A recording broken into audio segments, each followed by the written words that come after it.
to a break and historic moment in a New York courtroom today. Please rise.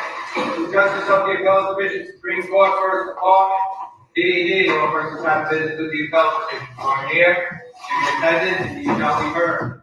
All rise. This all African American bench, which happens to have all women, fittingly taking place during Black History Month, presiding Justice Diane Renwick and Justices Troy Weber, Tanya Kennedy, Bahati Pitt Burke, and Marcia Michael, hearing oral arguments today before the Appellate Division, First Judicial Department in Manhattan.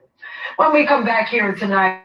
Good morning and welcome to the National Newspaper Publishers Association's Let It Be Known. And that was pretty cool, right? That scene up in Upper New York, those judges taking over the benches in the appellate court there for Black women. Amazing. And then during Black History Month. So, how about that? How about that? We got lots of stuff, lots of news. Uh, and I just saw a late headline. Y'all want to know what the number one country music album in the country is? Yeah, yeah, Beyonce. That is making. Yeah, y'all remember that 1970 show Dukes of Hazzard and John Schneider and Tom Wopat, and they rode around so free. We were so ignorant, wasn't we? As when we were younger, they rode around in a car with the Confederate flag plastered on it, and the sheriff was the boss hog. But John Schneider, an avid racist, um, is I mean, he called Beyonce quote a dog. I mean, it's it's like wow. So now I can envision the Bayhive going against white supremacy. Gosh. But nonetheless, her album is number one. And Power 96 says he thinks Trump is going to have a stroke when he sees those. How about that in New York, too? These are appellate judges, too. Those are the people he's going to have to appeal to. That's a good one, Power 96. Good one. But as I say all the time, I'm not the biggest of Beyonce fans, but I'm loving the fact that her country album, is the number one country album in the country right now, uh, in the nation. It is absolutely great. And as I said, we were just ignorant back in the day, watching something with this guy riding around, these two outlaws as they were riding around with a Confederate flag plastered on their car, and everybody talking about the car, this and that, blah blah blah. And oh, John Snyder just as racist as he want to be, calling Beyonce a dog. That is horrible. That is horrible. Uh yeah, it's just as if they invented country music. We went through that already. We already know the origins of country music. We already know the origins of most stuff that has that entertains, that educates, that builds, that creates. Come on. Don't get me started on a Wednesday morning. We got a big week ahead of us. We got a big day, lots of news, a sweeping class action lawsuit filed against New York City is arguing that the agency that investigates child abuse and neglect routinely engages in unconstitutional practices that traumatizes the family it is charged with protecting. We're going to talk about that a little bit this morning. And along those lines, we're going to talk about WIC. Yes, WIC, WIC is faces a huge budget shortfall threatening the health and safety of millions of women and children. Of course it does. Because this is again, if we said it again, the lack of concern for women and children, particularly, of course, Black women, is utterly astounding, and it continues. Also, President Biden is going on the offensive. He's personally directing his senior campaign staff to focus more aggressively on former President Donald Trump's inflammatory comments. He says, "Don't let them get away with nothing." Interesting. And speaking of the twice impeached, 4 times indicted former President Trump, who is who's been found by a civil jury twice to have sexually assaulted a journalist, among other egregious acts. He ranks as the worst U.S. president in history. And Joy Reid, of course, had some fun with it. We'll talk about that. And how far does $100,000 salary get you? It depends on where you're at, of course. But the short answer in most places is it doesn't get you very far. So, uh, we'll talk about that this morning. But here's a couple of things we cannot miss. Uh, Hunter Biden, is, of course, has been in the news a lot. And of course, the Republicans are trying to impeach President Biden based on some information that they thought they had. Well, the FBI, the former FBI informant, this guy was an informant for the FBI and passed on all of this fraudulent, false information about the Bidens and Hunter Biden, it turns out. And now he is under arrest. Um, Prosecutor said Alexander Smirnov has been actively peddling new lies that could impact U.S. elections after meeting with Russian spies late last year, and that the fallout from his previous false bribery accusations about the Bidens continues to be felt to this day. And you saw Jim Jordan and other House Republicans scrambling, but Smirnov had claimed to have, quote, extensive and extreme information against the Bidens. It turns out he had extensive and extremely recent contacts with Russian spies. They said he previously told the FBI that he had a long-standing um, relationship with the Bidens. All that turned out not to have been true. Specifically, he passed on this information about Hunter Biden taking bribes from Ukraine, and it turned out to be extremely uh, untrue. It's a lie, and now he's jailed for it. And that is why Biden now, one of the reasons why Hunter Biden is now asking prosecutors also in his tax evasion trial to drop charges. He says it was politically motivated. But Democrats, of course, are asking or demanding, I should say, that the House Republicans drop this crazy impeachment inquiry into President Biden. They are playing a lot of games, a lot of a lot of games being played, particularly by conservatives and MAGA, and they are getting people. They are fooling you. They are fooling you. They're trying to anyway, and I'm sure that uh, they will succeed on some front. But this is why you get this information to carefully disseminate what you're going to do, how you proceed, because there's a lot of things going on. Read the black press and find out.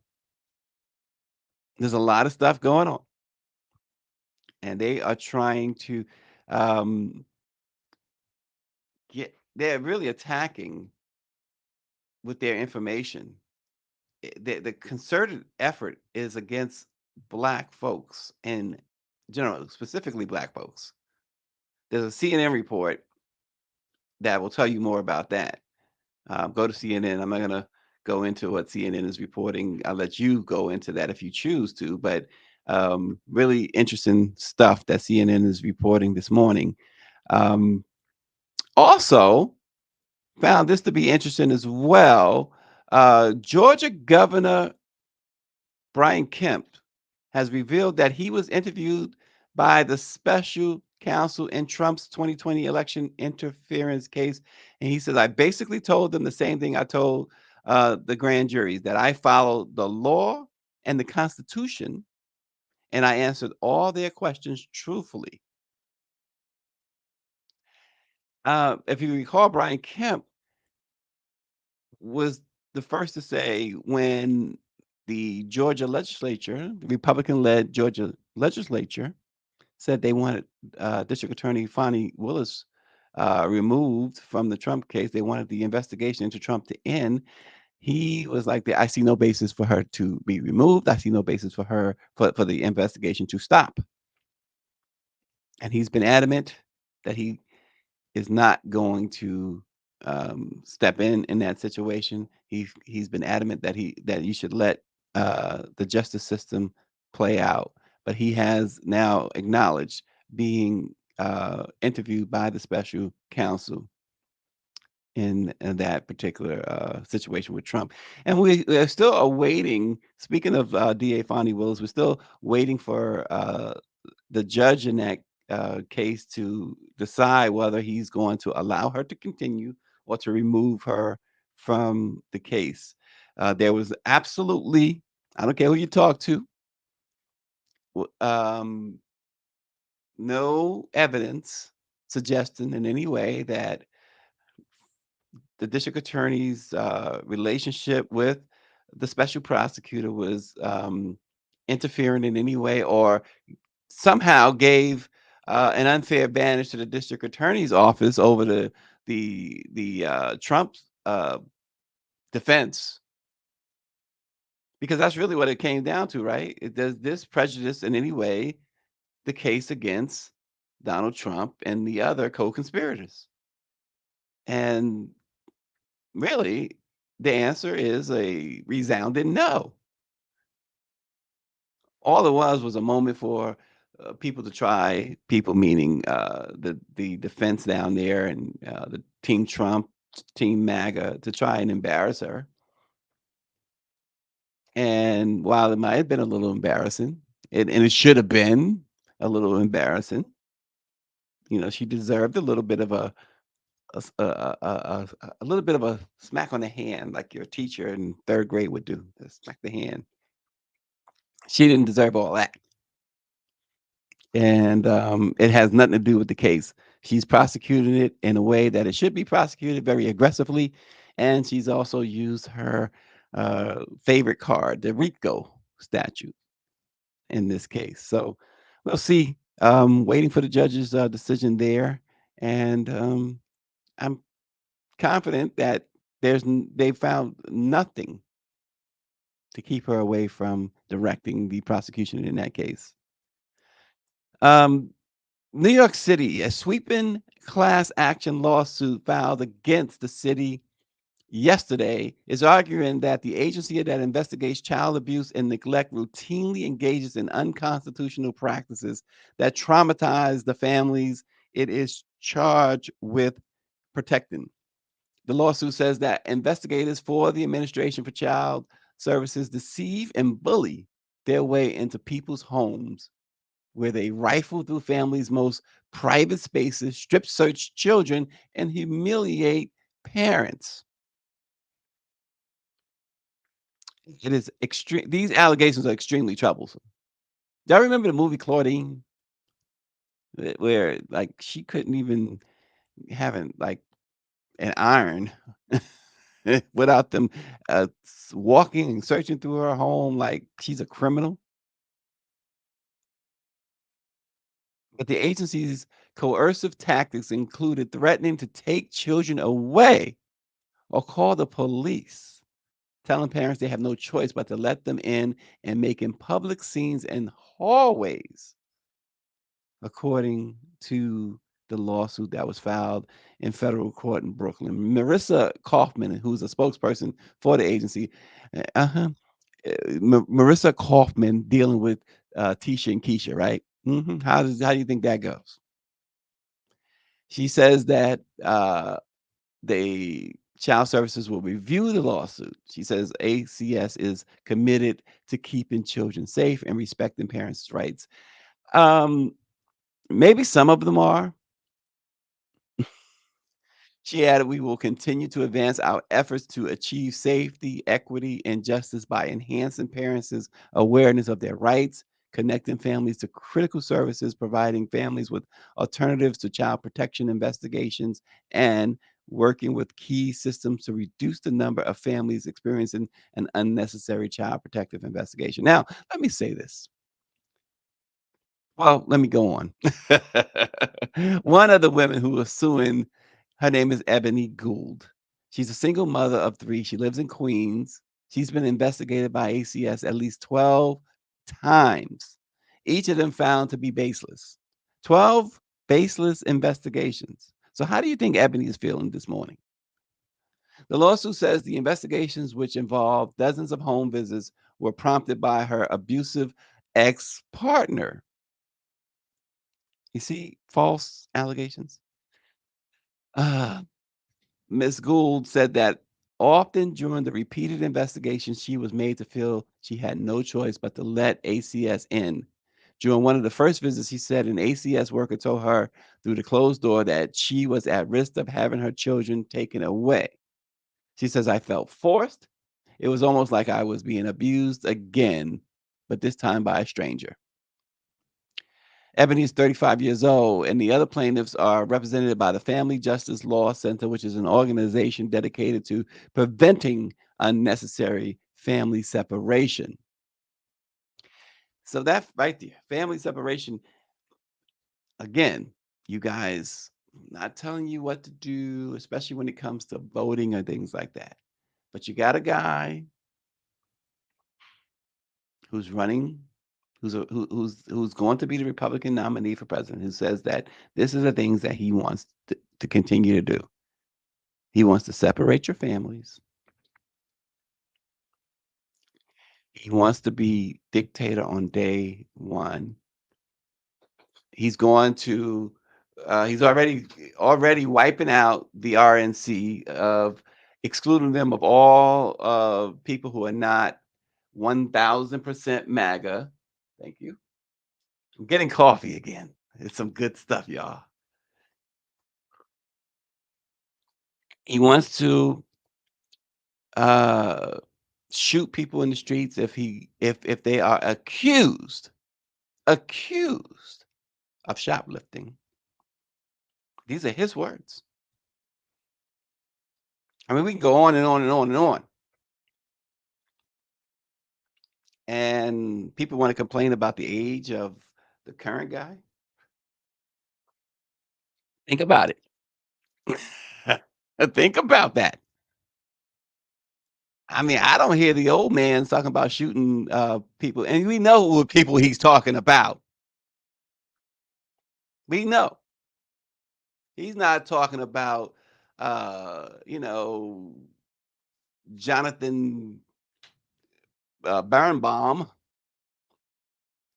He's talking about Tariq in them.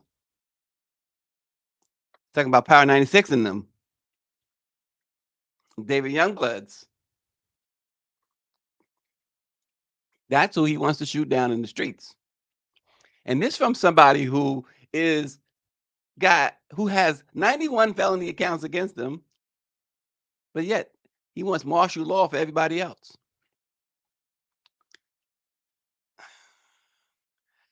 Unreal. So Ebony being threatened, and this continues to go on in the and not just in New York. I'm sure it goes on everywhere else where this child services is involved. She said they open refrigerators, they inspect labels and medicine cabinets, tell children to lift up their shirts and pull down their pants. It's just inhumane.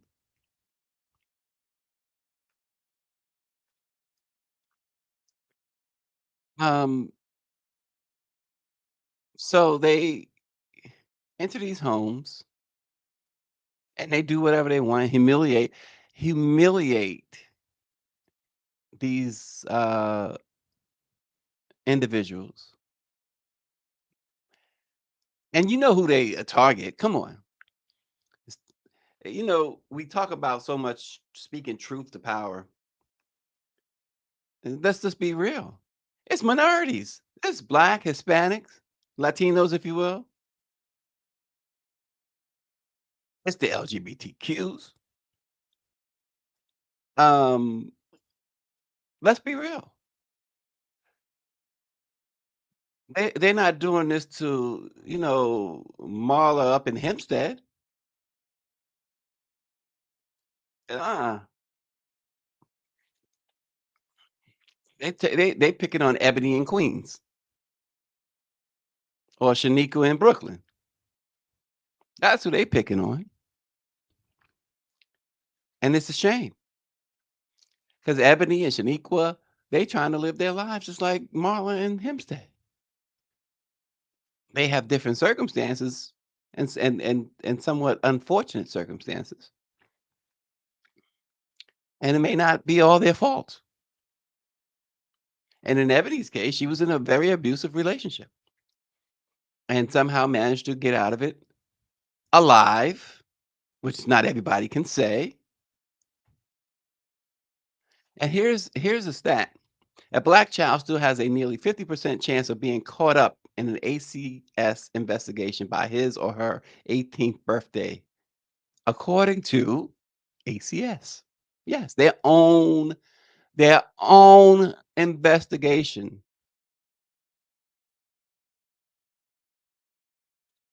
Ebony says that this is an experience, no matter what happens going forward in her life, is always going to affect her and her children, her 3 children. They are all in therapy now, she said. She said one investigator asked her 6-year-old daughter if she was suicidal. Her 6-year-old daughter. I would, you know, see, Ebony showed a lot of poise. You ask my six, I'm snatching you by the neck. I'm sorry. Daniela Pierre says if child service agencies were more proactive, perhaps they wouldn't have to carry out enforcement and protection in such a manner. She says her daughter didn't even know what suicidal meant. From that day on, Ebony says she started saying when they would come, she felt suicidal.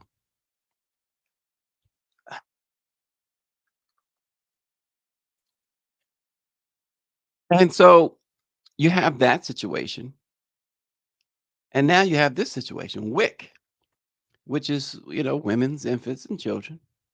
That program is now facing a $1 billion budget shortfall, which is advocates call it alarming. And they say that healthy food is only one piece of the vital assistance that the federal nutritional program provides to millions of low income women and young children. Of course, we know WIC helps mothers and children up to age 5 access staples such as fruit, vegetables, and infant formula, and it connects them to health care resources as well. And the thing about WIC, it's been such a good program because it's been shown to increase rates of prenatal care in low income mothers and immunizations among their children. And even for the last, what, 25 years, quarter of a century, there's been a bipartisan commitment to keeping it fully funded. But in recent months, WIC's ability to continue to serve every eligible pregnant woman, mother, infant, and child who applies has been in jeopardy. And those who are for the program, they say they're worrying that applicants could be cut off from the crucial services because of the shortfall. So we continue to fight about sending billions and billions and billions of dollars to different war efforts to enrich certain individuals and organizations, but this is not in any way, shape, or form a priority to folks.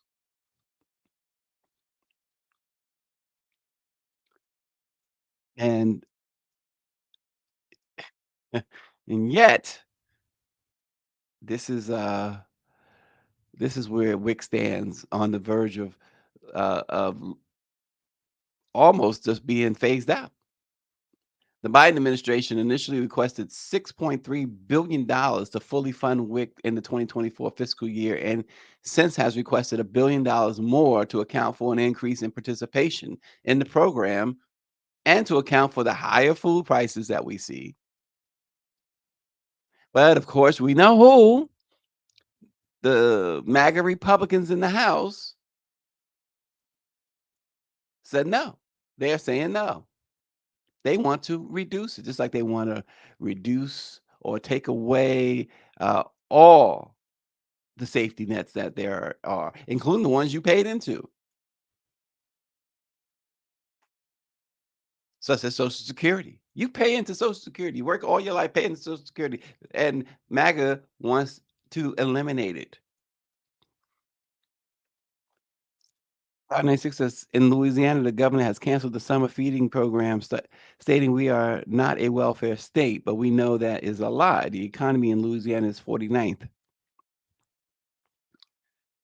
And it's always somebody, so in this case, the governor that he's mentioning, somebody sitting in the high chair who doesn't have to spend a dollar of his own money to eat, to drink, to whatever, to say we don't need to be giving people anything. It is it is wicked. It is absolutely wicked. Fix this program, folks. Fix this program. Um, some of the stats the USDA offered, it shows that WIC is far reach and serving about 6.6 million participants, including nearly 40% of all infants in the United States. That's a huge, huge percentage of infants that WIC serves. In the 2022 fiscal year, total participation in WIC rose for the first time in over a decade. So it wasn't like they were getting more participants. So where's the money? Where is the cash? Goodness grief. They just started experiencing an increase, and yet they're saying we don't have the money.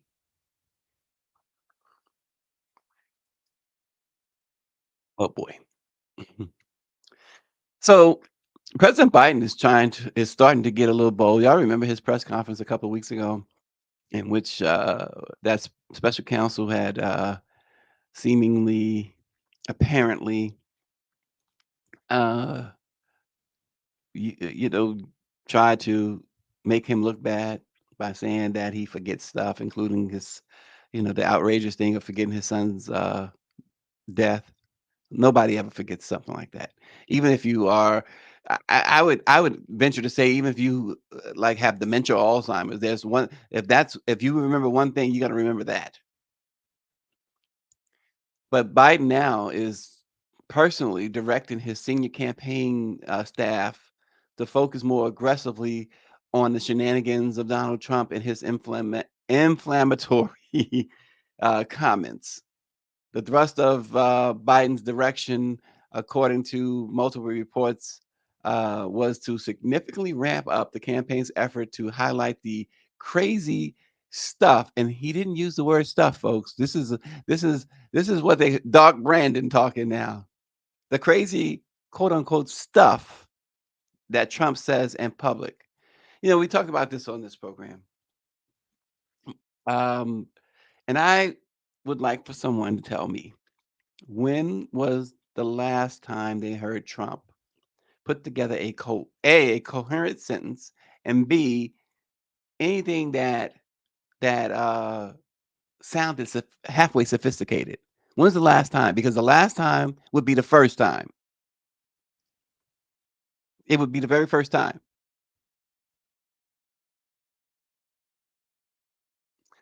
Biden now believes, or maybe he believed before, and now finally is starting to act on it, but believes that it is critical to paint Trump as unhinged and unfit for office. Hillary Clinton did it. I know she lost the election, but she talked about it all the time. And you don't need Biden or Hillary Clinton to tell you that this guy is unhinged and unfed. David Youngblood said, I've never heard him say anything intelligible. That's why I said the last time you heard it will be the first time we've all heard it. That is, and I was who was I asking? Greer, who was I asking? Was it Charlemagne? I was asking someone about that. And no matter what, you folks was and the thing about it was I guess whoever it was, I tend to think it was Charlemagne, but um was saying that this is what attracts some people to him, that they feel like a kinship because they feel like they're on the same level or something like that. I'm paraphrasing because it's all that's Bernie Mac's awesome bull. Oh gosh. But they are ready. I guess Biden is ready now to as they say, get in the mud. But you don't have to get in the mud. I mean, this guy, eh, you don't need to get in the mud. You can just simply state facts and let them sit. Listen, nothing's better than the truth. Nothing, and that's nothing can beat the truth in the long run, right? Nothing at all. So just just do it. Just go ahead and hammer home, as you said, that you want your folks to do all of this zaniness, this wackiness, um, and you know, have at it, as they say. Have at it. As this guy is totally so, and when he gets mad, you notice when he gets mad, he tweets in all caps.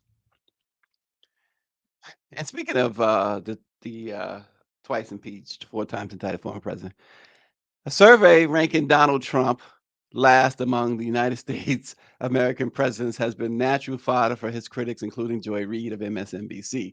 The Presidential Project experts When there's a crash, I hope and it's going to be during this next 12 months because I don't want to be Herbert Hoover. The one president, I just don't want to be Herbert Hoover. Okay, that was Donald Trump actively rooting against the well-being of this country and the American people, saying he hopes the economy crashes this year because he, quote, doesn't want to be Herbert Hoover. Well, Trump got his wish. A new poll out today shows that he is not Herbert Hoover. He's actually way, way worse. The poll of historians and scholars ranks every president in U.S. history from best to worst. And while Herbert Hoover received the 36th spot, Trump is ranked dead last at 45. Behind the likes of Richard Nixon, Franklin Pierce, even William Henry Harrison, who died 31 days after taking office. You gotta love Joy Reid. She just goes right after folks. Look, and in this case, once again though, she goes after them with facts, and this is what I'm talking about with Biden. It just hits them with facts, facts, facts, facts. It's all about facts. Um, just amazing. And so he's the worst. So again, it's something to keep in mind, right? As we continue to hear ab- about this election, it's something to keep in mind.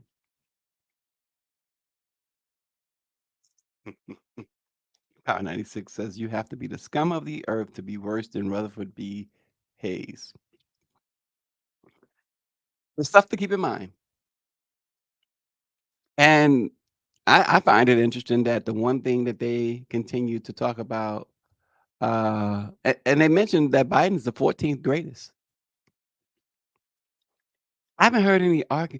I hear the MAGA folks arguing with this about Trump being the worst, but I haven't heard them argue against Biden being number 14 on that list as the best. That's interesting. Biden must be doing something right. I wonder if if he was 10 years younger, then what would they have to say about him? Because that's all I ever hear. I mean, I'm sure the guy is got a lot of faults, but I would like to hear them articulate those faults as president instead of, oh, he's too old. Because they're all old. They all need to go somewhere and sit down and have a seat and go get in the rocking chair and play with the grandkids or the great grandkids. Have some have some coffee on the porch. But they refuse to. And this is what we have. So folks make a big deal, and understandably so, out of making those, out of making six figures, 100 grand, at least 100 grand, right? But how far does 100 grand really take you? It won't get you very far, especially in big cities like New York, where the cost of living is extremely high. The purchasing power, money's value in terms of how much it can buy you, of $100,000 salary dwindles in places like Manhattan and San Francisco relative to more affordable US cities. Federal and local taxes, plus the elevated cost of everyday necessities, including housing, groceries, utilities, transportations, and more, can quickly erode the purchasing power of a six-figure income. According to this new study put together by the technology company Smart Asset. So it means this: in Manhattan, $100,000 is worth the least.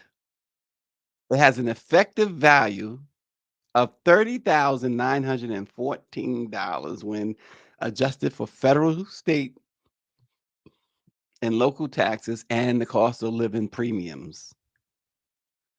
So to put this together, the researchers relied on the cost of living data from the Council for Community and Economic Research.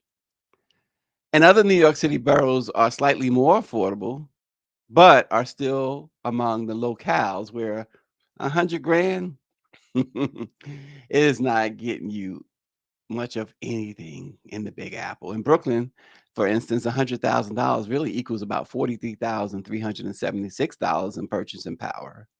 And in Queens, my hometown, $100,000 is effective. The effective value, I should say, of $100,000 is 49,978, roughly half of that. The minimum six-figure salary takes you the furthest in places like El Paso, Texas, where if you're making $100,000 in El Paso, Texas, that equates to $88,840 of purchasing power. They have no state or local income taxes there, and the 12% discount on cost of living relative to the average across the US means that it goes a very, very long way. But in San Francisco, Los Angeles, San Diego, and Oakland, $100,000 salary is effectively halved. Your purchasing power is about $50,000. So we have a top 10. El Paso, Texas is, of course, number one at $88,840. That's how much of a spending power you have if you make $100,000. Oklahoma City is, and then you have Memphis and Corpus Christi, Texas, and San Antonio. Lubbock, Texas at $85,065. Tulsa, Oklahoma. Jacksonville, Florida. Y'all can have Florida. Y'all can have Texas, in my opinion. Houston goes a long way. Houston's a nice city. $100,000, your effective purchasing power in Houston at $100,000 is 82,986. St. Louis also made the top 10. Well, the bottom 10 are the cities where it's $100,000 is worth the least is, of course, as we said, New York, Honolulu, San Francisco, California, New York, meaning Manhattan, Brooklyn, New York, Los Angeles, Washington, D.C., Queens, New York, San Diego, California, Boston, Massachusetts, and Oakland, California. Wow. Hmm. So that means we if we're making 100 grand, we need to make 200 grand. It never ends. It never ends. It never ends. I'm just wanting to retire at some point. How about that? How about just a few more years of this? Y'all gotta support us. Y'all gotta support the let it be known, support NMPA, the Black Press of America. Support it for a few more years so I can so I can retire. just, look, just keeping it real. Just keeping it real. Um, but it's interesting that they have these servers that show you this. It kind of gives you an idea if you're not totally settled where you might live, you can look at situations that might be better for you. So if you're into like Lubbock, Texas, or El Paso, or even St. Louis, Missouri, yeah. Or if you're considering the West Coast, now you know that if you go into Los Angeles or San Francisco or Oakland or even San Diego, your 100 grand is not going to get you too far. Power 96 says he can send some crawfish. That's all he has. I like catfish. How about? I know you got some good catfish down there too, because I've been there. David Youngblood says Joe Biden has objectively proven to be better than most, including Obama, for Black people. Maybe it's time for the Biden administration to highlight that, right? Because I keep hearing people say that. I've said it from my reporting. And maybe it's time for them to start plastering us with it. Maybe they need to. There's no maybe about it. I keep saying the buck stops with the Black press. Come see us, President Biden. Uh, Mr. Durrett says we have to get back to families living together. Now, what does that mean exactly? What does that mean? Mean in neighborhoods together? Come on, you got to be quick with it, Mr. Durrett. Respond. Are you talking about families living together in neighborhoods, or are you talking about under a one roof? What are you talking about here? I I don't have many family members that I want to stay under one roof with. He said in the same home. I got a big enough family of my own. Mr. Durrett wants everybody under one roof. Um, so okay, let's Black folks are elite with nonverbal communication. Then I'm going to play a video. I'm reading out loud what I've been, what our great producer, director, manager is saying here. Are Black folks? I don't understand the question. First of all, Black folks are elite with nonverbal communication. Are Black folks elite with nonverbal communication? What do y'all think? If I ask that question correctly, let's look at this Let video. you in on a little secret. And this doesn't just apply to the world of therapy, okay? I'm going to let you in on a little secret. I'm not Black, but every time there was somebody around my friend group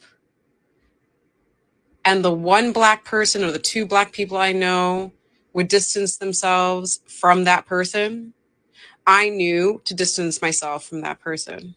But then an interesting phenomenon would happen where all of the other non-Black POC somehow thought that person was still a good person. And something that I learned very early into my college career is that if the Black person does not trust that person, you don't trust that person. We need to start listening to Black people more. And I'm going to let you in. Wow. What do y'all say about that? Are you? She said, if a Black person doesn't trust someone, then we need to start listening to Black folks. I know people say stuff for clout, for clicks and stuff like that, but does she have a point? David Youngblood said, I absolutely agree. What about y'all? What about everybody else? Does she have a point here? And by the way, Mr. Durant, I don't know if you saw your fiance's response to your everybody on the one roof thing, but she says extended families, no. And he's asking about this individual. How does she know how many black people? How does she know? How many black people does she know? Power 96 says, yes, we are. The head nod goes along with a long way in the black community. Greer says, we were blessed with discernment. It's a survival mechanism. That, there's something to be said about that, right? This survival mechanism. Listen, oppressed people tend to have that, and there's no more oppressed people than us. That is very interesting. It's something to chew on, right? But that David answered immediately. I absolutely agree. And Power 96 says, yes, we are. He said the head nod goes a long way. And that's true too. That head nod. Yeah, you ever noticed that? I'm sure y'all have noticed that. Like, now you know. If you don't know, now you know. That's a good one, Greer. That is a real good one. She's always giving us good stuff, isn't she? But Quinn's question though is how many black people she know. Well, I think she might know a couple, but she knows enough to know that if they give that head nod, like Power 96 said, okay, that means something. That I better listen. I better take that into account.